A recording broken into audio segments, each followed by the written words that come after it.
സുൽത്താനുൽ ഉലമ ഉസ്താദിന്റെ ഏറ്റവും വലിയ പ്രത്യേകത അത് തന്നെയാണ്. പാവങ്ങൾക്ക് മുഴുവനും വേണ്ടത് ചെയ്തു കൊടുത്തു. അപരവൽക്കരിക്കപ്പെട്ട, പാർശ്വവൽക്കരിക്കപ്പെട്ട ഒരു ജനതയെ മുഴുവൻ സമൂഹത്തിന്റെ മുഖ്യധാരയിലേക്ക് എത്തിച്ചു. കണ്ടോ, രണ്ടറ്റം മുട്ടിക്കാൻ ജീവിതം പ്രയാസപ്പെട്ട അനാഥകളെ മുഴുവനും വലിയ വലിയ ഉന്നതങ്ങളിലേക്ക് എത്തിച്ചു. എന്നിട്ടാണ് അബുൽ യതീം, അബുൽ ഫഖീർ, അബുൽ മസാക്കീൻ എന്ന വിലാസങ്ങളെല്ലാം ഉസ്താദ് നേടിയെടുത്തത്.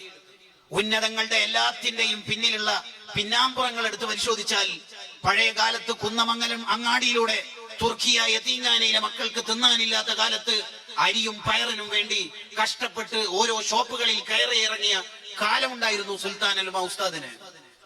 ഇന്ന് മലേഷ്യയിലേക്ക് പറക്കുന്നതേ നമ്മൾ കാണുന്നുള്ളൂ.